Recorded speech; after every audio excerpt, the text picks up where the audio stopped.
لو مدینے کی تجلی سے لگائے ہوئے ہیں، لو مدینے کی تجلی سے لگائے ہوئے ہیں، دل کو ہم بتلائے انوار بنائے ہوئے ہیں، دل کو ہم بتلائے انوار بنائے ہوئے ہیں، نام مدینے کی تجلی سے لگائے ہوئے ہیں۔ آل نبی اولاد علی پیر سید نصیر الدین نصیر گولوی گیلانی رحمت اللہ علیہ جب آپ روضہ مبارک کے سامنے جانے لگے، آپ کی عاجزی اور حضور سے مودت کا عالم دیکھیں۔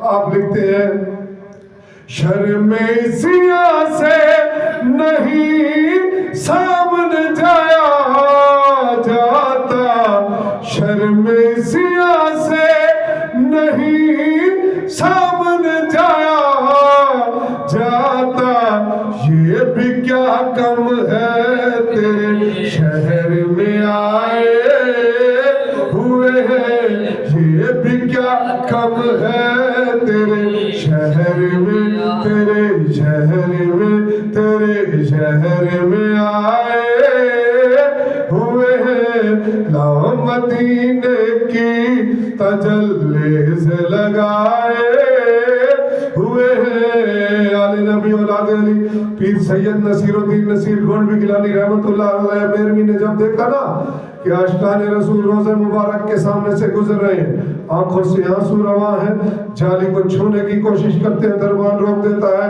جالی کو بوسہ دینے کی کوشش کرتے ہیں، دربان روک دیتا ہے۔ پیر صاحب دور سے بیٹھے منظر دیکھ رہے ہیں، آپ نے کہا او دربان بوسہ در سے انہیں روک نہ دوئے دربان، بوسہ در سے انہیں روک نہ دوئے دربان، خود نہیں آئے، خود نہیں آئے، یہ مہمان بلائے ہوئے ہیں، خود نہیں آئے، یہ مہمان بلائے ہوئے ہیں۔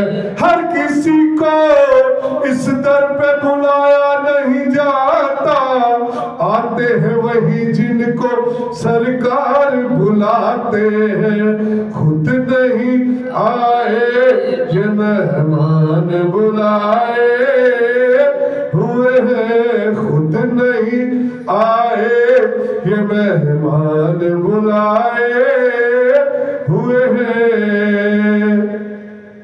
اور پیر صاحب کو نعت لکھتے لکھتے لکھتے نیند آ جاتی ہے، آپ کی آنکھ لگ جاتی ہے، جو ہی آنکھ لگتی ہے آقا کملی والے کا دیدار نصیب ہوتا ہے، اور کچھ دیر بعد مریدین آ کے آپ کو جگا دیتے ہیں، جو ہی آنکھ کھلتی ہے آپ کی آنکھوں سے آنسو رواں ہو جاتے ہیں، مریدین پوچھتے ہیں ہمیں آنکھوں سے آنسو، تو آپ لکھتے ہیں ایک جھلک اور دکھا، ایک جھلک اور دکھا اے گنبد خضرا کہ مکی، کچھ بھی ہے دور سے دیدار کو آئے ہوئے ہیں، کچھ بھی ہے دور سے دیدار کو آئے ہوئے ہیں، ہم نکمے ہیں مگر دور سے آئے ہوئے ہیں، ہم نکمے ہیں مگر دور سے آئے ہوئے ہیں۔ اور پیر صاحب لکھتے ہیں قبر کی نیند سے اٹھنا کوئی آسان نہ تھا، قبر کی نیند سے اٹھنا کوئی آسان نہ تھا، ہم تو محشر میں انہیں دیکھنے آئے ہوئے ہیں، ہم تو محشر میں انہیں دیکھنے آئے ہوئے ہیں. جب پیر صاحب نے دیکھا نا عاشقان رسول روزہ مبارک کے سامنے سے گزر رہے ہیں، الصلاۃ والسلام علیکہ یا رسول اللہ، الصلاۃ والسلام علیکہ یا نبی اللہ، الصلاۃ والسلام علیکہ یا نور اللہ. حضور کی ذات پہ درود و سلام پڑھ رہے ہیں اور ساتھ ہی حضور کے دو یاروں پہ بھی سلام پڑھ رہے ہیں. السلام علینا یا ابی بکر صدیق، السلام علینا یا عمر بن خطاب. تو پیر صاحب نے یہ شعر لکھ کے بتا دیا جو بندہ پل صراط سے صحیح سلامت گزرنا چاہتا ہے تو وہ اس پل پر سے گزرے. وہ کون سی پل ہے؟ میں نے شعر پڑھنا ہے، آپ نے سبحان اللہ کی امداد دینی ہے. نام آنے سے نام آنے سے ابو بکر عمر کا لب پر تو بگڑتا ہے، کیوں بگڑتا ہے؟ وہ پہلو میں سلائے ہوئے ہیں، کیوں بگڑتا ہے؟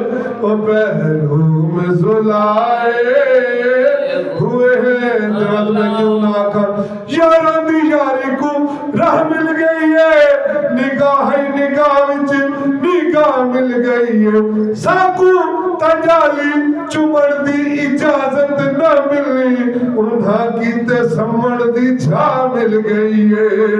کیوں بگڑتا ہے؟ وہ پہلو میں سلائے ہوئے ہیں، تو بگڑتا ہے وہ پہلو میں سلائے ہوئے ہیں. جب پیر صاحب نے دیکھا نا عاشقان رسول زاروں قطار رو رہے ہیں حضور کے روضہ مبارک کے سامنے، ظاہر بات ہے بندہ یہاں سے گناہوں سے بھرا ہوا جاتا ہے. وہاں آس وقت یہ سرکار کو اپنی عرضی پیش کریں گے اور سرکار کرم فرمائیں گے. تو پیر صاحب نے بڑا ہی خوبصورت شعر لکھا ہے.